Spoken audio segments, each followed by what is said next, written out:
Most students think memory is about intelligence. It's not. If that were true, interpreters wouldn't exist. Interpreters listen to complex information once, under pressure, in real time, and still remember enough to reproduce meaning accurately, often while the speaker keeps talking. Meanwhile, students can reread the same page 3 times and forget it by dinner. So what's the difference? Not talent, not genetics, not a better brain. It's the way they process information. Interpreters don't try to remember words. They train themselves to remember meaning.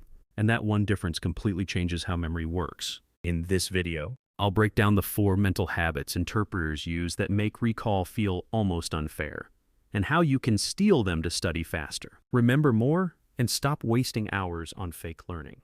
Chapter 1. Students store sentences, interpreters store structure. Here's the mistake most students make. They treat learning like copying. They try to remember exact wording, exact definitions, exact lines, exact phrases, so their brain becomes a storage room full of disconnected sentences. And when they need the information later, nothing comes out. Why? Because memory doesn't work well as a pile of isolated details. It works better as organized meaning. Interpreters know this. When an interpreter listens, they're not mentally repeating every word like a recorder. That would overload working memory in seconds. Instead, they compress. They ask, often unconsciously, what is the speaker actually saying? What's the main idea? What are the supporting points? What's the relationship between them? Cause and effect, problem and solution, contrast, timeline. In other words, they build a mental map. That's why they can recall more. They're not carrying 100 loose bricks. They're carrying a blueprint. Students often fail because they memorize the surface and ignore the structure. They remember the sentence, but not the logic. And if you lose the exact wording, the whole thing collapses. Interpreters train the opposite. If they lose the wording, they still have the meaning, and meaning can be rebuilt. This is also why paraphrasing is such a powerful learning tool. If you can explain an idea in your own words, you probably understand it. If you can only repeat the textbook line, you probably don't. So stop asking, can I memorize this sentence? Start asking, can I rebuild this idea? That's how real memory starts. Chapter 2. Interpreters recall under pressure. Students review in comfort. Most students study in a way that feels safe. They reread, highlight, watch, nod, repeat. It feels productive because the material looks familiar. But familiarity is not memory. Recognition is not recall. This is one of the biggest traps in learning. You think you know it because it looks easy when it's in front of you. Then the test comes. Blank mind, panic, nothing. Interpreters can't rely on recognition. They work in real time. No pause button, no rewind. No, let me check my notes again. That pressure forces a different kind of learning, retrieval. They constantly pull meaning out of memory while listening to new input. That's a brutal cognitive workout. And brutal is good, because effortful recall strengthens memory far more than passive review. If studying feels smooth all the time, there's a decent chance you're consuming, not learning. Interpreters improve because they train in the mode that performance actually requires, active recall under time pressure. Students often train in the opposite mode, passive exposure in perfect conditions. So of course, performance collapses. You don't rise to the level of your intentions. You fall to the level of your training. Want interpreter-level memory? Stop rereading everything. Close the page. Now explain what you just learned out loud. From memory, with no notes. That discomfort you feel? That's not failure, that's the rep. Chapter 3. Interpreters chunk information. Students drown in details. Another reason interpreters remember more is chunking. They don't process every word equally. They group information into meaningful units. A date plus event. A claim plus evidence. A person plus action. A problem plus consequence. This matters because working memory is limited. You cannot hold endless bits of information at once, but you can hold larger, meaningful chunks. That's the hack. Average learners try to remember 20 separate facts. Skilled learners compress those same facts into 4 patterns. Same information, lower cognitive load. Better recall, think about phone numbers. You don't remember 1-800-555-59321 as 10 random digits. You chunk it. Interpreters do this with language and ideas constantly. Students can do the same in any subject.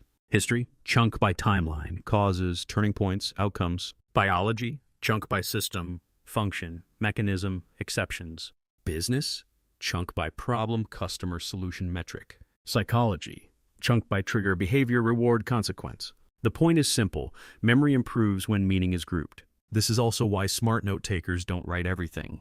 They capture signals, not noise. Keyword, arrow symbol, contrast, cause, result. Interpreters often use minimal notes because notes are not transcripts. they're cues for reconstruction. That's exactly how your study notes should work. If your notes are 8 pages of copied text, congratulations. You built a second textbook. Useless. Notes should trigger memory, not replace it. Chapter 4. Interpreters listen for relevance.